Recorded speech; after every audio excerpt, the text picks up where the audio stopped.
have to talk about the Switch 2 because I have to say I'm a little bit regretting buying a Steam Deck on December last year.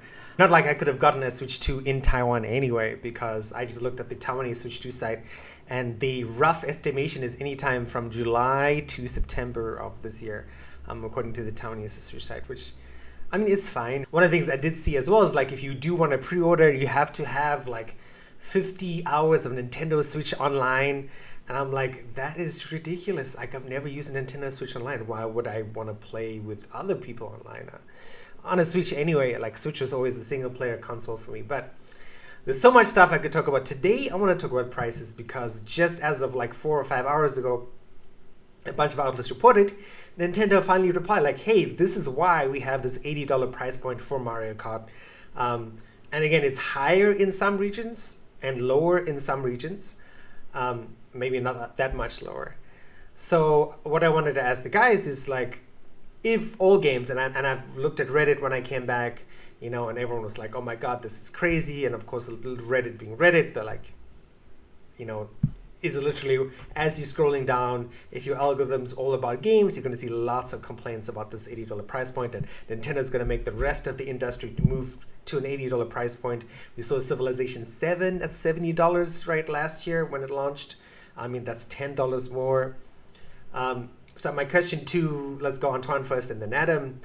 Do you believe a game or any game can deliver $80 of value to you? That really depends if that's the base game, which include like base game plus season pass.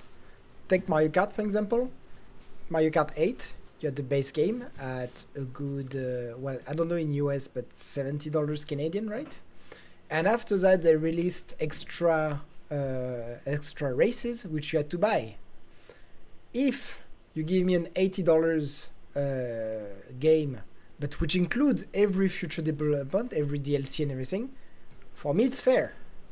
Even though you might not want to buy the DLC and you can say, no, thank you, I just want to have the base game and keep your DLCs, right? So I can understand both. But if it's just $80 the base game, considering it's digital, you don't even have to spend a cent on cartridge now, almost, then no, absolutely not.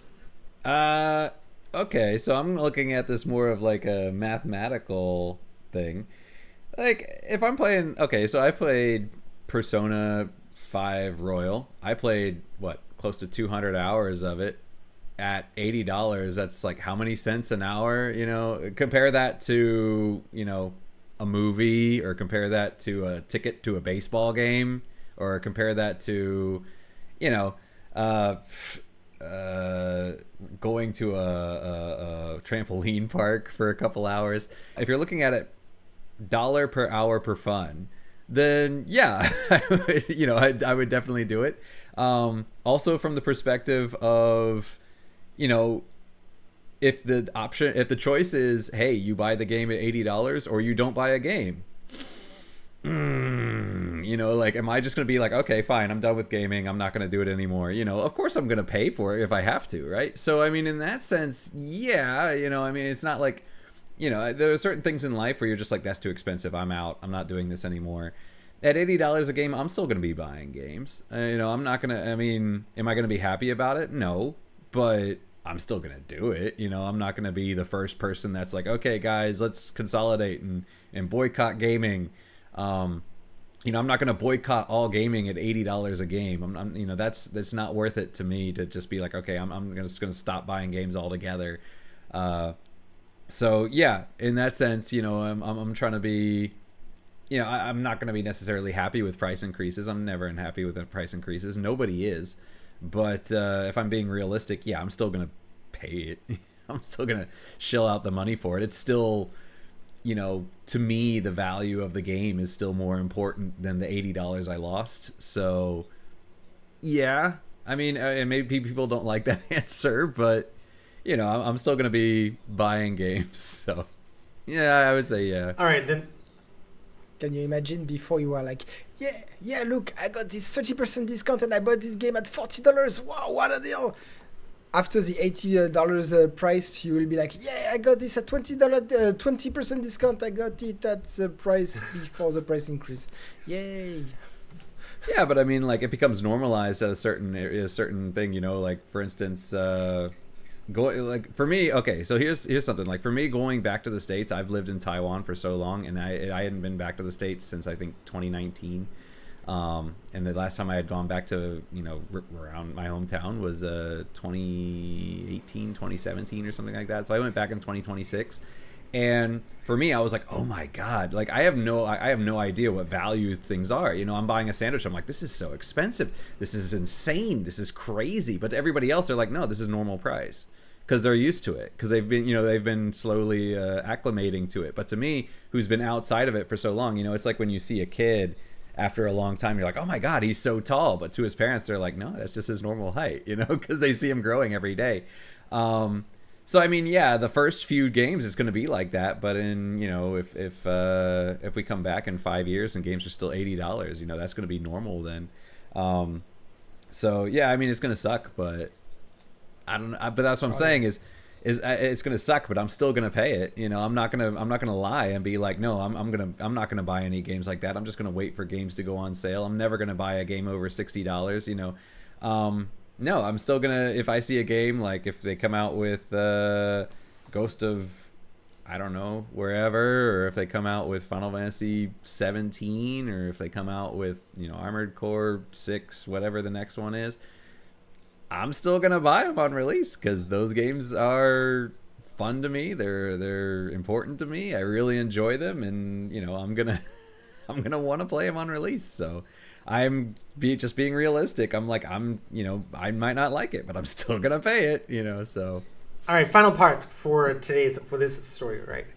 Given the communities of gamers that you know, stories you've read, media you've consumed, videos you've watched, what do you expect the Switch 2 release to be like? Is it going to be a sellout? Are there going to be loads of people like, oh my God, this is awesome? Are we going to have muted sales because of the prices, because of tariffs, because of other economic issues? Same thing, Antoine first, and then Adam. Of course, gonna sell out. Look, it's in Europe, the pre-sales are already gone, and you can find the same pre-sale on eBay at £600. Scalpers, my friend. It's gonna be sold out, and you won't find any Switch until Christmas. And good luck for the US. Adam? Yeah, no, it's gonna be sold out for sure. I think the fanfare around it is going to be muted compared to the original Switch. You know, I don't think there's going to be quite the, you know, it's not quite as novel as the Switch was when the Switch came out. It's not coming off of the Wii U like the Switch was. You know, the Wii U kind of fizzled and didn't do very well. So when the Switch came out, you know, it was like, hey, you know, or Nintendo back on top.